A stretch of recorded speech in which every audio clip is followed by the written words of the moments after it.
This is Peasenhall, a remote and charming Suffolk village, and one would have thought the last place on earth to witness violent death. At the turn of the last century, Peasenhall was a devout Methodist stronghold, but it would witness an event which put religion itself on trial and dealt this simple Amish-like community a blow from which, in some ways, it's still recovering. It was in this house, then called Providence House, on a sweltering summer night in 1902 with the greatest storm on record raging, that a young woman, Rose Harsent, was savagely murdered. The evidence suggests that on that evening, she'd arranged to meet a lover.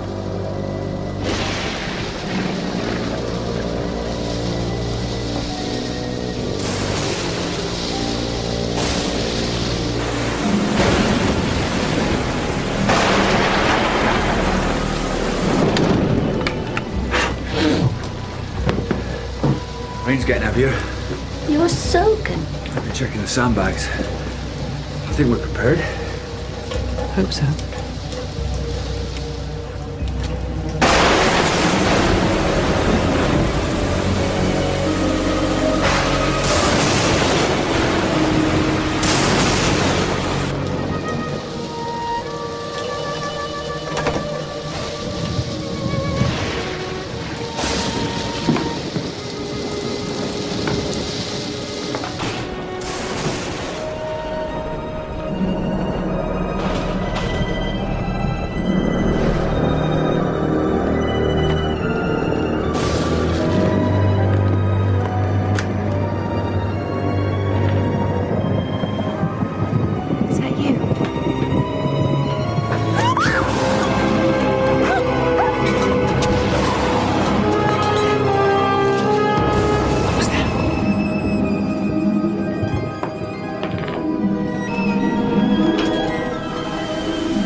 The brutal murder of Rose Harsent rocked the community, and the case soon became the talk of the country. William Gardner, a local Methodist and father of 6, was arrested. If a motive was needed, the post-mortem provided one.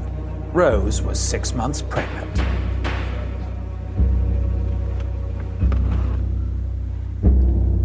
Have you reached a verdict on which you all agree? We have not, my lord. This is intolerable. William survived, but predictably the public relished the fall of the Methodist preacher turned sinner.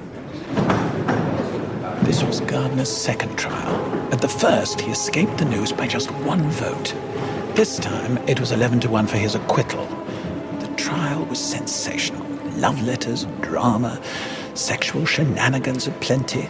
There was even a confession of sorts, an anonymous letter attributed to one Albert Goodchild, a mysterious outsider with a disturbing interest in Rose. Other possible suspects included Fred Davis, a young wastrel, and the ruthless, unpopular Henry Rouse. In the end, the authorities decided against a third trial and Gardner was released. So the mystery lingers to this day.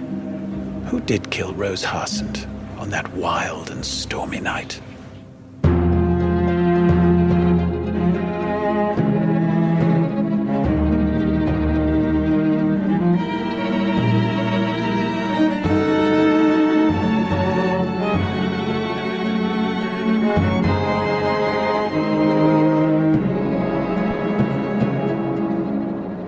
Praise ye the Lord. Praise him in his sanctuary. Praise him in the firmament of his power. Praise him for his mighty acts. Praise him according to his excellent greatness. Praise him with a... Rose Harsent arrived in Peasenhall as the maid-of-all-work to Mr. and Mrs. Crisp of Providence House. She'd had an unhelpful start as the child of an illiterate labourer, but she was pretty and quick, and she had no intention of remaining in her lowly station forever. She knew that in Peasenhall, as in fact in many working-class areas at that time, life was dominated by the chapel, which offered its followers not just spiritual comfort, but a sense of support, a feeling of belonging to something worthwhile, and above all, Rose wanted to belong. As a result, and Rose was quite clever enough to see it, religious fervour was the only game in town. Everything that hath breath, praise the Lord! Praise ye the Lord! Praise ye the Lord!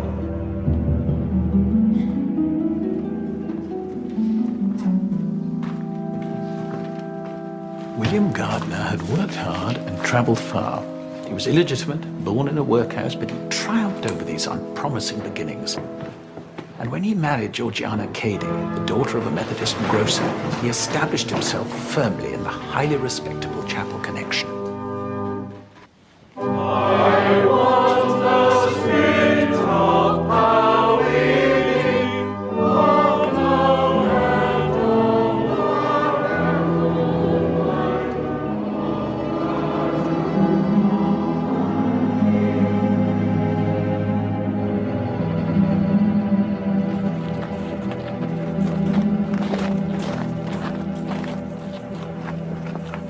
I've been thinking, how about I buy you an organ to have as your own?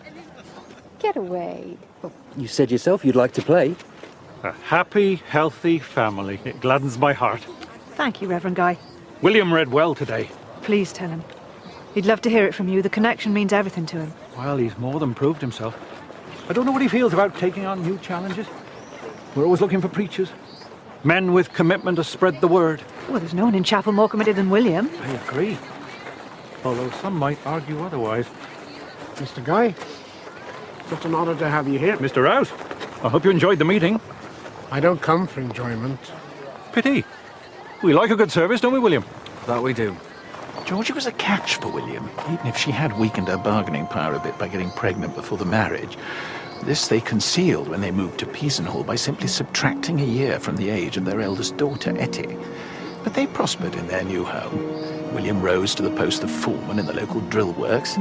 He even represented the firm at the Paris exhibition of 1900. Mr. Gardner? Mrs. Gardner? A new face. The charming one. May I present my fiancée, Rose Harsent. She's come to work at Providence House. Well, I hope they're looking after you. Oh, everyone's been so kind. What a lovely piece of lace. William bought it in Paris. Paris? Fancy having a present bought in Paris. I'm going to buy Rose an organ, just as soon as I'm able. It's quite an undertaking. Do you play? No, but I should like to. She'll be wonderful. She has the gift. Then William must teach you. He's the best organist in Peasenhall. Nonsense. Not nonsense. You ask anyone. Well, if you're serious. I am. I'd be so happy if I could play as well as you.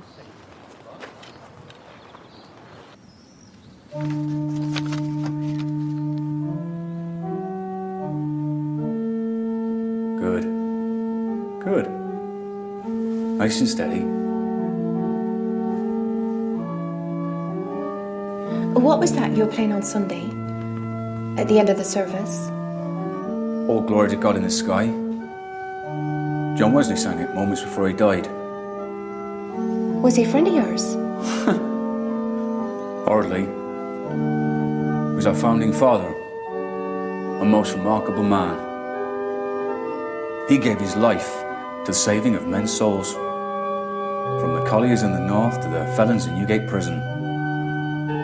He preached to anybody who'd listen, spoke in conditions that would test the strongest and the bravest, declaring his faith, declaring God's love for us all. You speak well too. Sorry.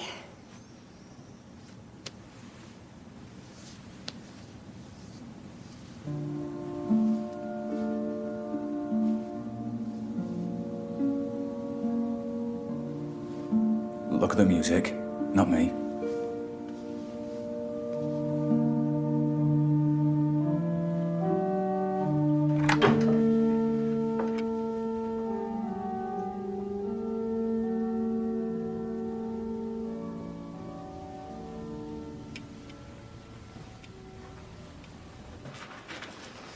What was the Reverend saying on Sunday? Oh, he asked if I'd lead the service next week. Why didn't you tell me? I thought you'd be pleased. Of course I'm pleased. What about Henry Rose? He served his time at the chapel. Won't you be annoyed? Probably. Do you think it might affect things at work? I thought you might get a pay rise after Paris. Patience. Patience. Everything comes to he who waits. Not if he waits in silence. If you're short of money, why not take some sewing? You're good with the needle. I'm not a sempstress now, William. I'm your wife. I have a position to keep up. Oh, do you indeed? Yes, I do. Don't laugh. I don't care how much fun you make of me.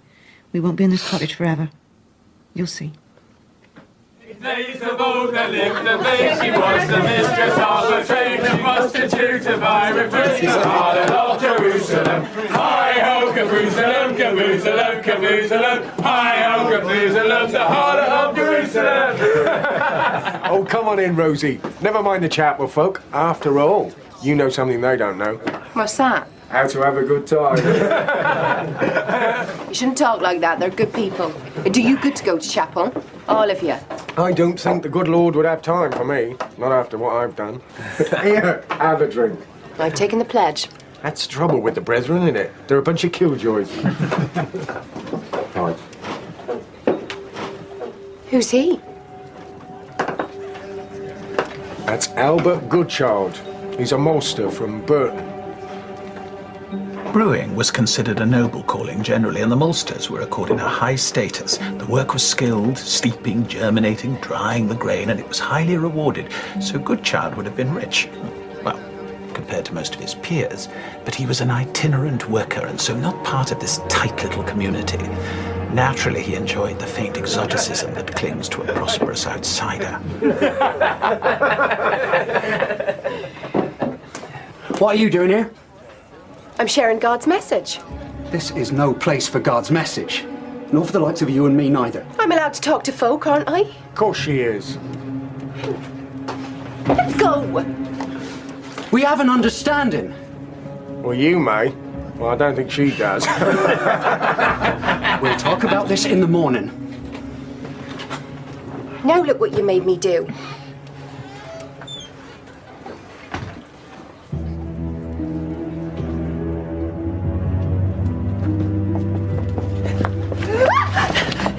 Mr. Rose! Wine is a mocker, Miss Harsent.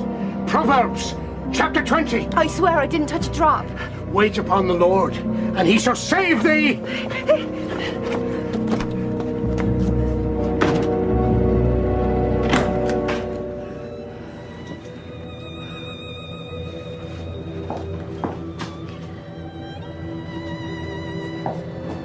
Her work was hard, but the crisps were not cruel, and her life was by no means intolerable.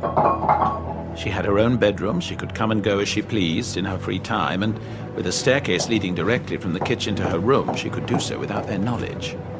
There were many girls in service who were much worse off than Rose.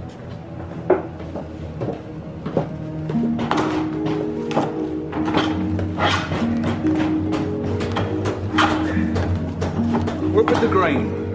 Not against it.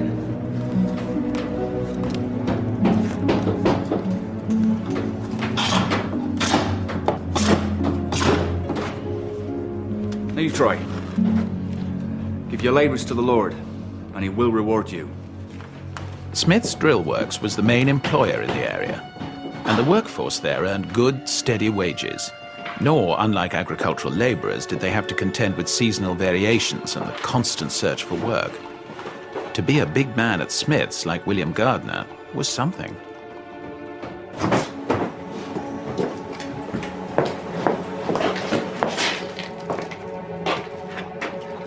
What are you doing here? Door was open. For you. I don't want us to argue, Rose. I mean, you were the one came looking for a quarrel last night. You made me look foolish. You did that to yourself. You didn't need any help from me. Those people, Wright and his pals, they mock what we believe. You shouldn't associate with them. I thought we were supposed to cure the souls of wrongdoers, not abandon them to their evil ways. Leave that to the elders. And don't fence words with me, Rose. You know you shouldn't have been in that pub, and you don't need me to tell you. I wasn't in there one in a moment. I was only talking to Fred. I'm sorry.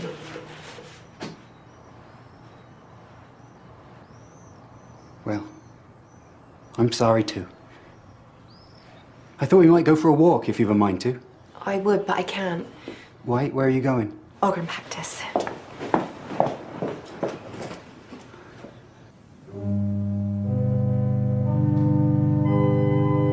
Your fiancé was right. You showed real promise. Only because I got the right teacher. He's a decent young man. Oh, courage. I don't deserve him. What makes you say that? I don't know. Sometimes I feel so restless. Don't you ever wish you could take your life and throw it in the air like a pack of cards? Do you think you're ready for a bit of a challenge? Depends. How would you like to help out with Sunday school? With you? I'd like that very much.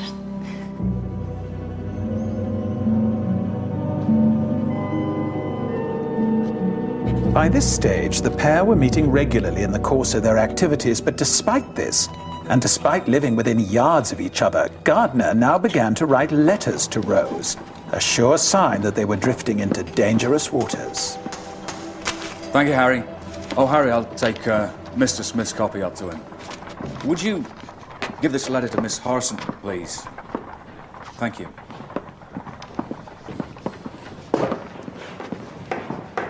What are you doing, right? Get back to work. In all labour there is profit. Talk tendeth only to penury. Yes, sir. If you attended chapel, you would doubtless learn something. You're not indispensable, you know. There are others who would gladly fill your boots. Yes, sir.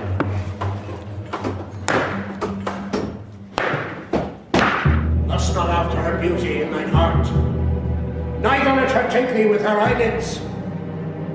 For by means of a whorish woman, a man shall be brought to a piece of bread, and the adulteress will hunt his precious life. Can a man take fire in his bosom, and his clothes not be burned?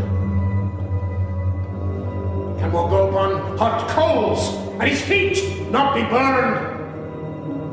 So he that goeth into his neighbour's wife, whosoever toucheth her shall not be innocent.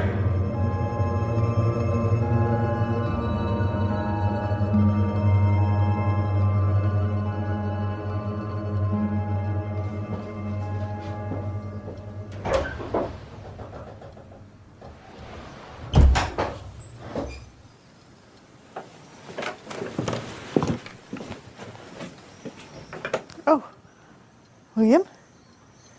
What time is it? Just after 6. What kept you? We had some Sunday school matters to sort out. Everyone asked after you. I should hope so. Rouse was in terminal as usual. The sooner that man is stripped of office, the better. Why can't they see him for what he is? We're the children. I sent them next door to Mrs. Dickinson. I thought we could be on our own. Talk for a change. I cannot. Why? One of the horses isn't eating. I ought to check on it. Do you have to? They're my responsibility. So am I. I'll be as quick as I can.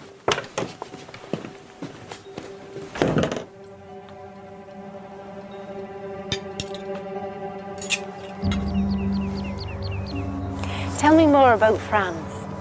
I've already told you everything. And tell me again. Food you ate, The things you saw. I ate the food I was given, and I saw the things I was doing.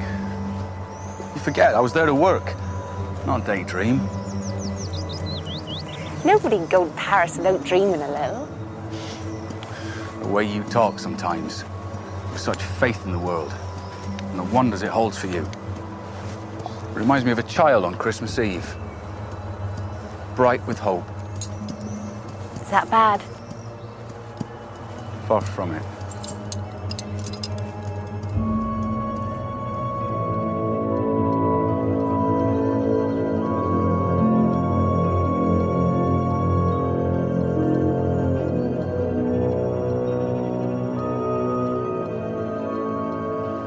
What will happen when the baby's born? In what sense? You'll be too busy to teach me, I'll wager. Nonsense. You have a talent, Rose. I'd hate to see it go to waste.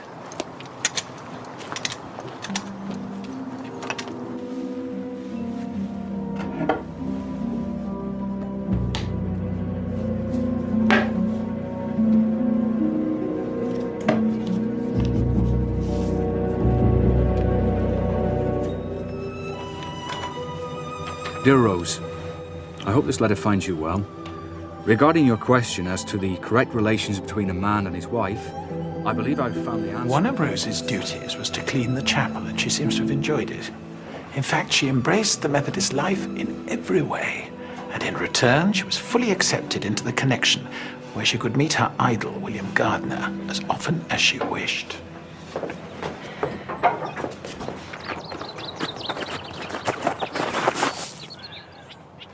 It's yours. There it is. And I suggest you play elsewhere.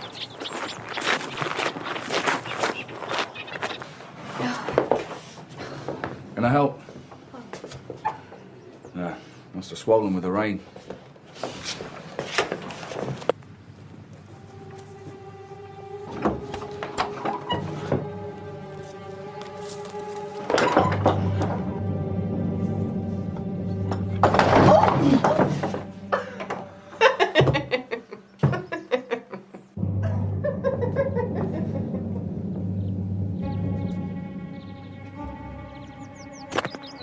Then I sees him go in, and they shuts the door. And then I hear this rustling sound. Like they was getting undressed? I don't know. Rustling, that's all. Bet they was. And you said they were laughing? They were. And then she starts going, Oh, the blessed William. The blessed William, do you know what he was doing? He was going like that. He was going like that.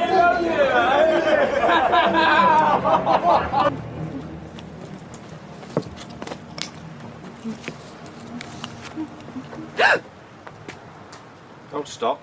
I like to watch. I've seen you in the Swan. I know. What are you doing here? Shouldn't you be back in Burton? Oh, not when there's a pretty girl in Peasenhall.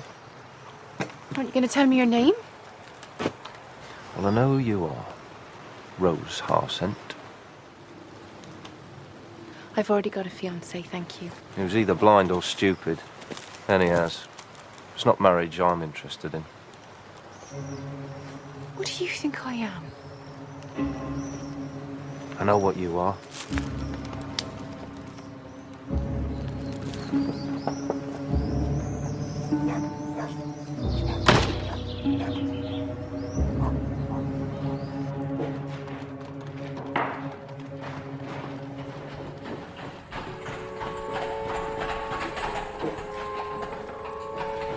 Gardner's Methodism may have helped him to rise at the drill works, but it made him unpopular with some of the workers.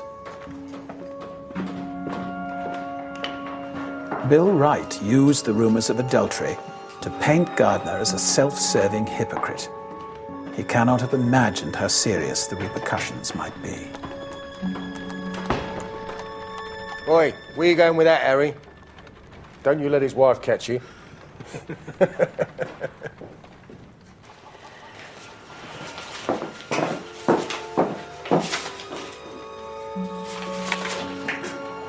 Dear Rose, I was very much surprised this morning to hear that there's some scandal going around about you and me being in the chapel for immoral purposes. so that I should put it into other hands at once, as I have found out who it was that started it. Bill Wright says he saw us there, but I shall summons him for defamation of character unless he withdraws what he said and gives me a written apology.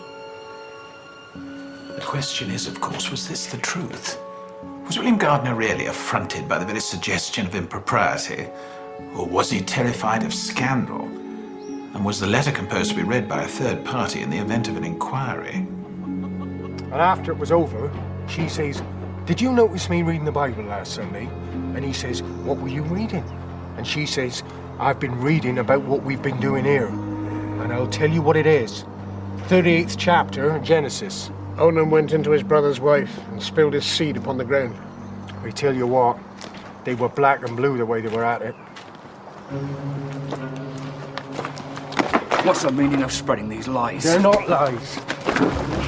If I don't receive an apology, I'll take action against you for defamation. Do you understand? And if you win, what then? All I own is what I stand up in. If you want my shirt, you're welcome to it. Apologise and I'll forget all about it. I will not! You won't preach your way out of this one, Mr. Gardner. God damn you right. What you're looking at? Get back to work. All of you!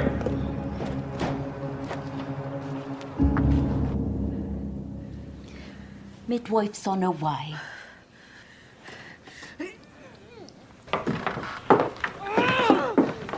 What is it? It might be better if you wait a while. Why? What's wrong? It's nothing, I'm sure.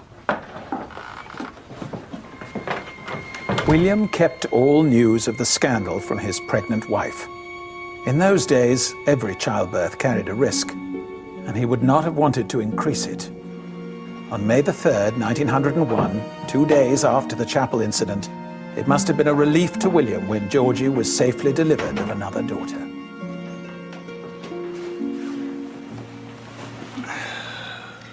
What do you think of Daisy May? Very nice. Is it true, William? Is what true? Just tell me if it's true. Please. Of course it's not true.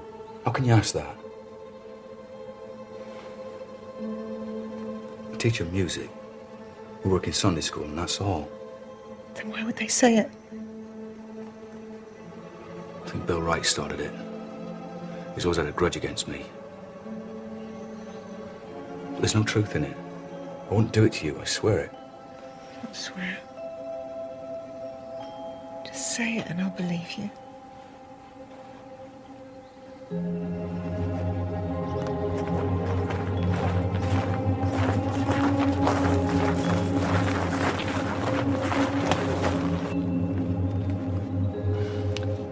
A good man obtaineth favour of the Lord.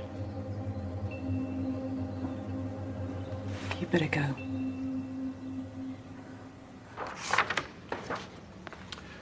Gentlemen, as you are aware, serious allegations have been made that an adulterous liaison took place between... When problems arose in a Methodist community, they were dealt with by the chapel elders, and their decision was final. There was no appeal. William's hopes of promotion, in fact his and George's lives, would be ruined by an unfavourable outcome. Mr. Wright, would you please stand and tell us your occupation and your religious denomination? Well, my work is as a wheelwright, sir. And since you ask, I have no belief in God. Neither yours or anyone else's.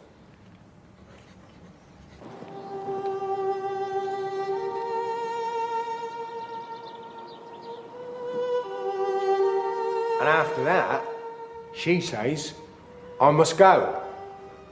And you heard all this quite clearly? As clear as I can hear you. Thank you, Mr. Wright. Mr. Gardner, would you please stand? How do you plead to these charges? Not guilty. Very well. In your own words, would you give your account of events? The door of the chapel was stuck fast, and she called to me from the lane. She? Rose Harsent.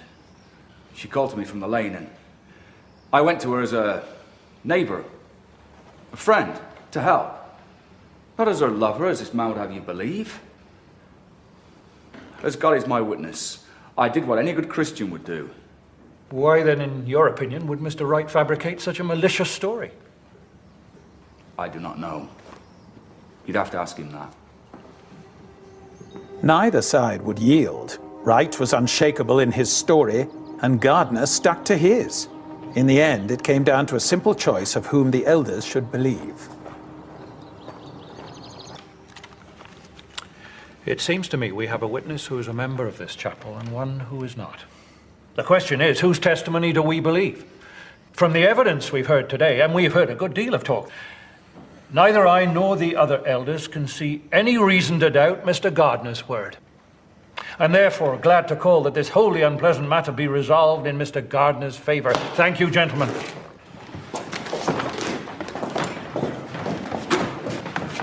If I might say a few words. Please. I'd like to thank the gentlemen present for their vote of confidence. However, in light of the circumstances, I feel it only right, for the good of the chapel, that I step down as steward and class leader. This is wise, Mr. Gardner. And rather than leave the matter unsettled, we would like to ask Mr. Rouse to take on these offices.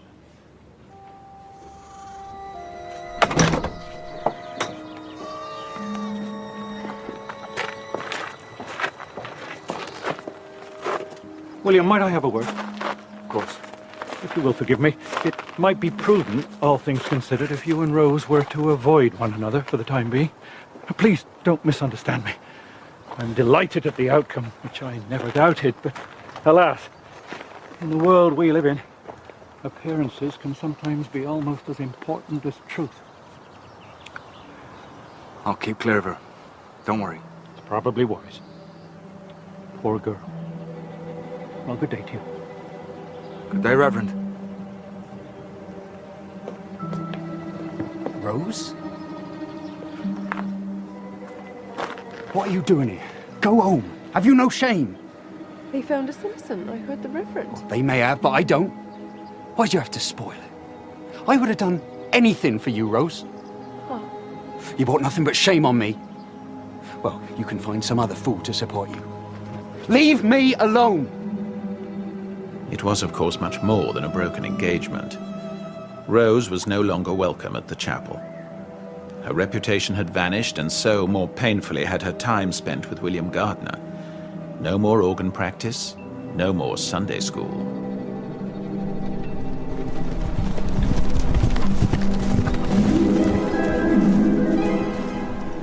At first, things went no better for William. Not all you've been riding, is it, you dirty bastard? What did you say to me? What did you say to me? His position in the village had been destroyed. There was even talk of his losing his job. And in that case, everything he'd worked for would be gone. You're going to make fun of me? He dropped his action against Wright and tried to return to normal. But it was a hopeless ambition. George's milk soured, and the baby died.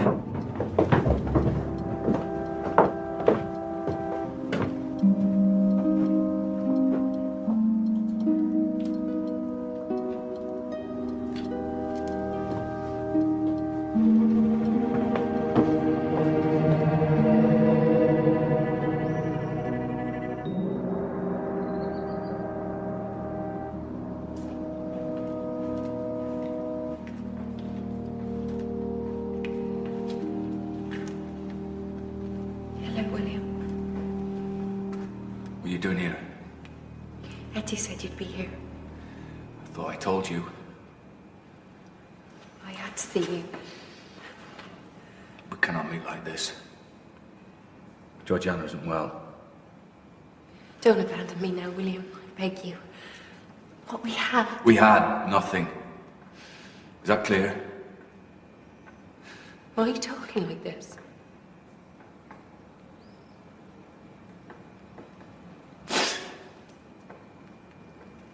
Have you not heard?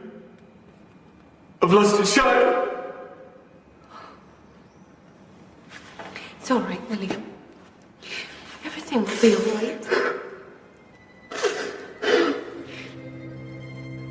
Judge not, that ye be judged. For with what judgment ye judge, so shall ye be judged. And with what measure ye meet, it shall be measured to you again. It's no great surprise to learn that Rose paid a heavier price for the scandal than the man in the case. While she was marginalised, William gradually fought his way back into the fold until he'd regained his former position in the chapel, much to the fury of some. You must be so relieved the whole dreadful business is over. And as far as I am concerned, quite forgotten. Thou hypocrite!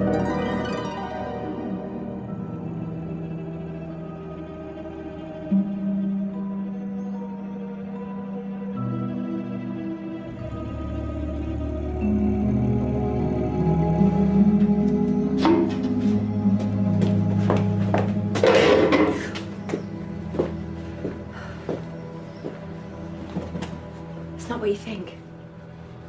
This just came for you.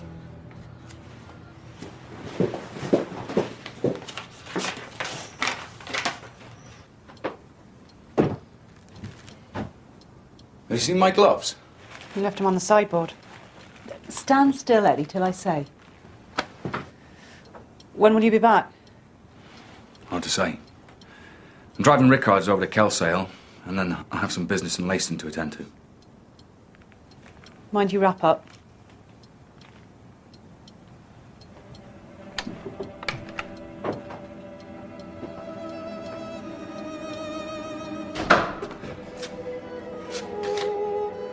Rose? Rose? Oh, thank God. I thought you might not come. Just for a moment. And then I said to myself, he's not like that. He'll come. What is it? I need to talk to you.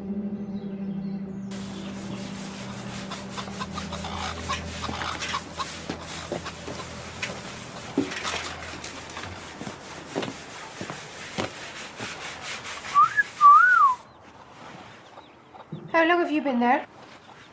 Compliments of Emmett's store. This is Crisp about.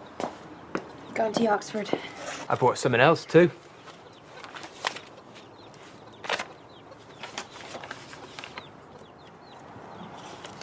What goes on in that mind of yours, Fred Davis? Same as goes on in yours. Get off. Come on, Rose, give us a chance. I'd love to please you. There's something you could do. Do I get a kiss for it? Maybe. Fred Davis, the local delivery boy, had a reputation as a resourceful supplier of all sorts of material. Blimey. Presumably at her request, he found Rose a manual on contraception and termination. To say both were an inexact science in 1902 is putting it mildly. But however kind the Crisps might be, they wouldn't tolerate pregnancy out of wedlock. The baby would go to the workhouse. Either that or Rose herself would be cast adrift, as the Crisps' previous maid had been when she found herself in the same situation. If Rose wished to keep the baby but avoid ruin, there was only one reliable solution: marriage.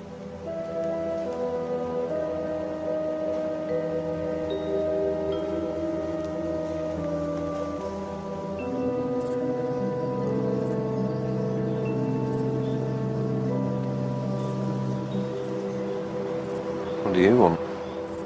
Talk? What about? Them she likes.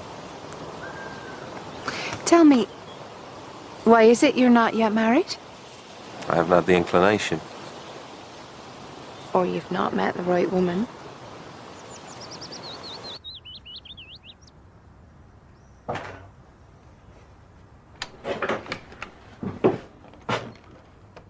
There's a letter for you. It's unsigned. So you've read it then? Is it true? How many times do I have to tell you? Then why, in God's name, do they keep saying it? I don't know. Envy? Hatred? Why does a man ever hurt another man? Everywhere I go in the village, I feel their eyes watching me. I can hear them whispering in the post office, in the shop. I will not be humiliated, William. Do you understand me? God may forgive you your trespasses, but I assure you the people of this village will not. And if this doesn't stop, nor will I.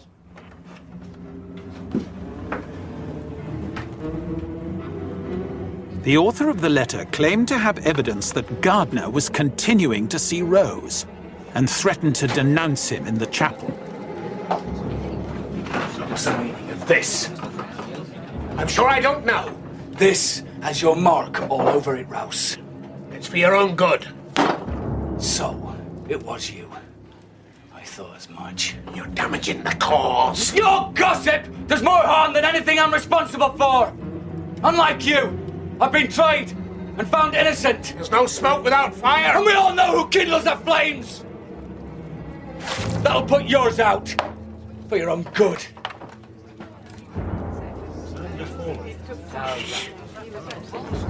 What about that? Gardner's still at it.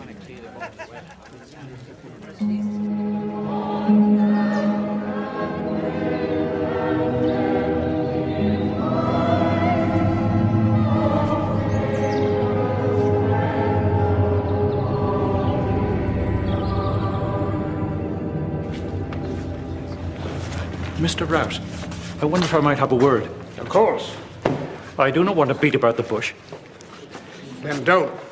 You've been seen in the Swan Inn. Who's been talking?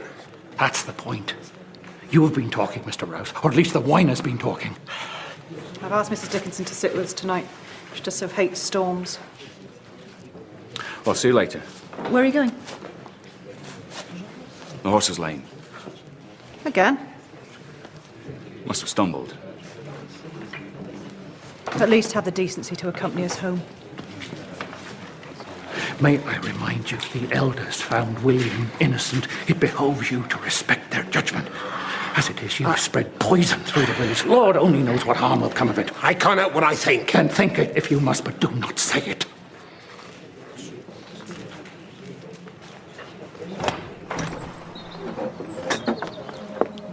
But the rumours persisted, fanned by Rose's return to the chapel.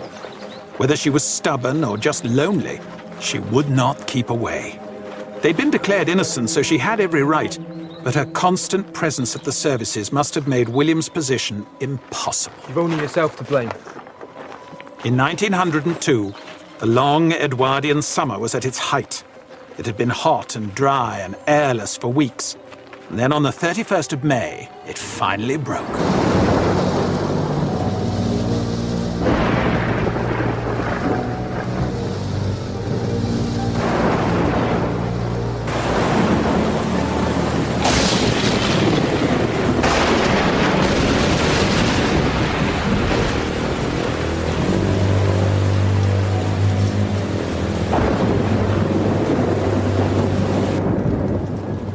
Street floods.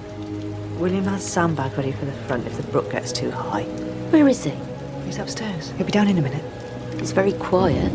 Birdie's got a cold. William thought he should sit with him for a bit. He won't be long. I never believed it, you know. Even with what they're saying about Rose Harsent, I know it could never be William. What do you mean? Well, they do say she's with child.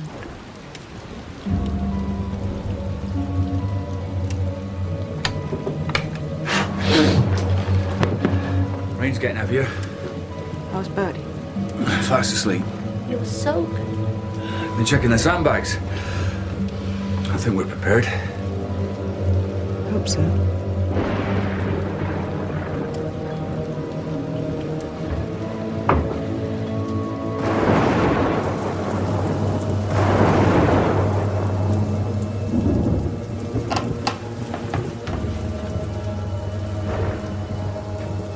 Rose Harsent is pregnant.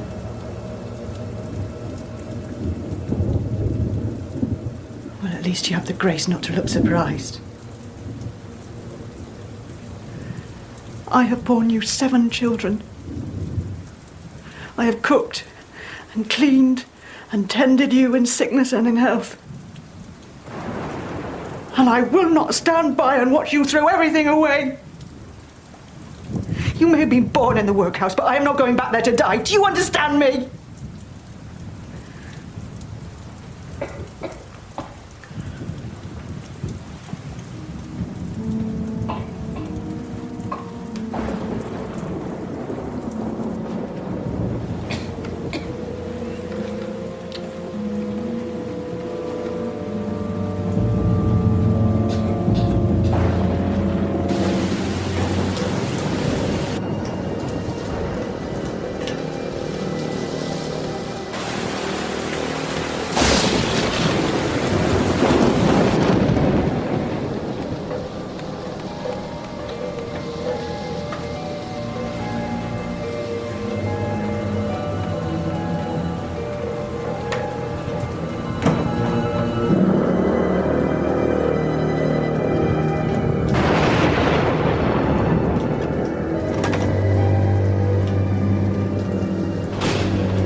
Rose? Oh, Rose.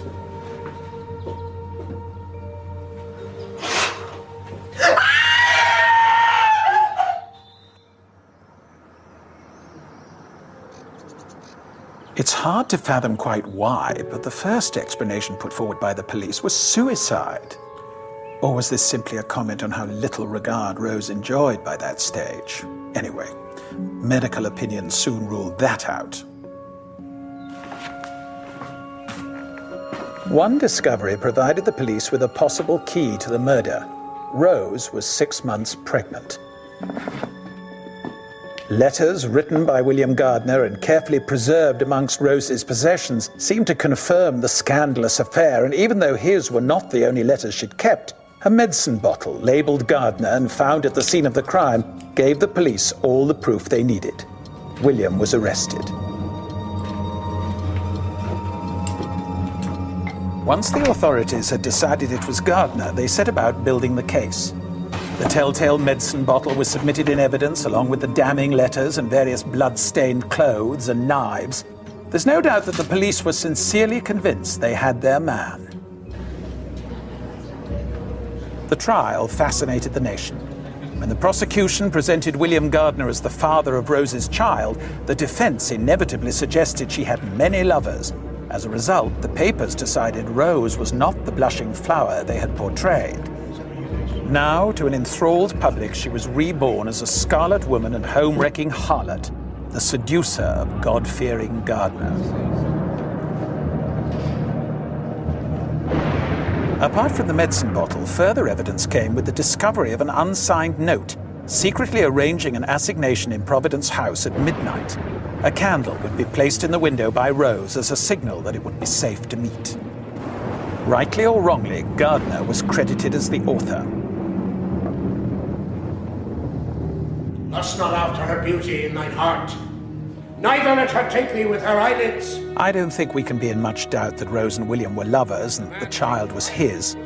Nor is there any question that another scandal would have finished him once and for all. And his feet not be burned. I'll keep clear of her. Don't worry. It's probably wise. Despite Gardner's denials, the rumours would not go away. All you've been riding, is it, you dirty bastard? What did you say to me? Wright's testimony may not have been quite accurate, but he had heard something in the chapel, and few doubted the truth of the affair. Even so, the jury couldn't decide, and when they failed to agree, a second trial became inevitable. Have you reached a verdict on which you all agree? We have not, my lord. At last, despite a harsh and damning summing up by Justice Lawrence, the jury returned another hung verdict. Maybe they thought Gardner's love for Rose ruled him out as a killer. Maybe it was simply the character of the man before them. So if not William Gardner, and I, for one, am certain it was not, then who did kill Rose Harsent? Bob Kerridge, the spurned fiancé, came in for his moment in the spotlight, but only a moment. The door of the chapel was stuck fast. Although he had broken off his engagement to Rose at the time of the inquiry, could he have continued to see her? Was the baby his? And when she refused to return to him, did he kill her in a fit of rage? It doesn't seem likely. To me, the mystery where Kerridge is concerned is why clever, feisty Rose ever thought she could be married to such a po-faced bore. What goes on in that mind of yours, Fred Davis? Same as goes on in yours. Get off. There were fingers pointed at Fred Davis. He was young, volatile, highly sexed. Rose seems to have refused him her favors when he knew she'd granted them to someone else. Might another refusal have led to a flare-up, violence? Davis lived next door to Rose and had to pass her house on the night of the crime. Seeing the door ajar, would he have taken her up on an earlier promise? It's possible. But Rose went to Davis for help. Doesn't that mean she regarded him as a friend? A coarse and vulgar friend, perhaps, but still a friend. For a while, Albert Goodchild was chief suspect. A letter arrived confessing to the murder, and many thought it was his. Was it false, as the police believed? She did pursue him as a husband, and there was one theory that she led him on, and then, when marriage wasn't on offer, she refused him to her cost, but I doubt it. What do you want? Goodchild's chief crime was to be an outsider in a tight and insular community, and so an easy target. There's a letter for you. It's unsigned. Some thought it was Henry Rouse, the one thoroughly unpleasant character in the story. He had a motive, not because of any mistaken approach by Rose, but as a means of blackening Gardner, his rival and enemy in the connection. Mr. Rouse! Wine is a mocker, Miss Harsent. Proverbs. He was clearly unhinged and certainly not as pious as he pretended. It was proved in court that he was a gossip monger as well as the author of the anonymous letter threatening Gardner. This has your mark all over it, Rouse. You're all good. Apparently Rouse would stop at nothing to bring his rival down. Can out what I think, and think it if you must, but do not say it. Although I am happy to relate, William's fall brought him no nearer the coveted role of elder. Actually, of all the above, I think Rouse could have done it. But I don't believe he did.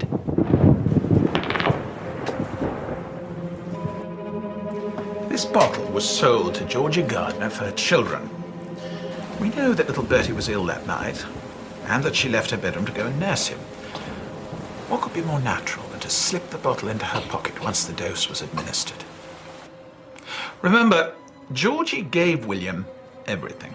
He was no great catch when she married him. She went against her father, and she was proved right. William was prosperous, respected, well on the way to becoming a major figure in their community. And then along comes a little nobody, a flirty girl without a brain in her head, and suddenly everything that Georgie's worked for is at risk. Her baby dies. Her William, her noble, beloved William, is on trial for adultery. You better go. But he's acquitted. They've survived. And then what does she hear? Even with what they're saying about Rose Harsent, I know it could never be William. What do you mean? Rose Harsent is pregnant. What about that assignation note? Was Gardner the author? I think so. He'd made a recent visit to a nearby town, and it's now thought he was there to arrange the termination of Rose's pregnancy. If so, we need not wonder what made the meeting so urgent. I think we're prepared. Having lost one child to illness, Hope so. William was preparing to get rid of a second. It is nearly midnight, but his wife won't go to bed. You may have been born in the workhouse, but I am not going back there to die. Do you understand me? Little Bertie is ill, and instead Georgie sits wide awake and watching in the boy's room, making it impossible for Gardner to slip out and see Rose. I don't think she planned it. I think if the boy hadn't been ill, or if she'd slept through the night, none of it would have happened. But she sat there by the child's bed, thinking and thinking of how this woman had wronged her. Maybe she just wanted to have it out with Rose. Tell her to go, tell her to leave them alone. But whatever the reason, she threw a coat on over her nightdress and set off for the house.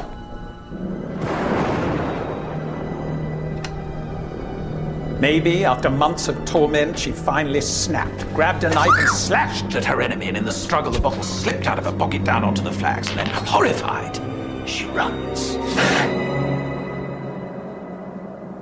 And after, what is her horror to discover that her beloved husband, the man for whom she did this thing, is to be tried for it, possibly hanged for it. We know she was in a state of increasing hysteria as the trial progressed, which is natural enough. I'm convinced she wouldn't have let him die. I think she was hoping against hope for his acquittal. But if he had been condemned, she would have confessed and hanged. Small wonder she went nearly mad during the months of waiting. But it never did occur to the police that they might be looking for a woman. When the news came that there would be no third trial, William Gardner was finally released. They have not found my husband guilty because he is not guilty. And I think it's shameful that they have not found him innocent. My husband is a good and loving and God-fearing man. And one day the whole world will know it. What matters to me is that I'm free. and that an innocent young lady lost her life. The fact remains, William had been released on a technicality. But still, in the manner of the day, he was an instant celebrity. Would he speak? Would he lecture? Would he act? One theatre manager offered him £20 a time just to walk across the stage. But instead, the couple moved far away from Peasenhall and found a home in Norwood, where they lived out the rest of their lives running a corner shop. Apparently, William died singing a hymn. Did she tell her husband the truth? I rather doubt it. Although in marriage, such a secret would be hard to keep, and he must have known something. Did he ever think of little Rose lying in Peasenhall's graveyard? I hope so. She may not have been the pure white flower she presented, but she wasn't the whore of Henry Rouse's invention either. She was in love with a man who belonged to someone else, for she's not alone in that. To me, she was just a girl who had very little help in this life and who wanted something better. Maybe she'd have got it if she hadn't made an enemy of Georgiana Gardner.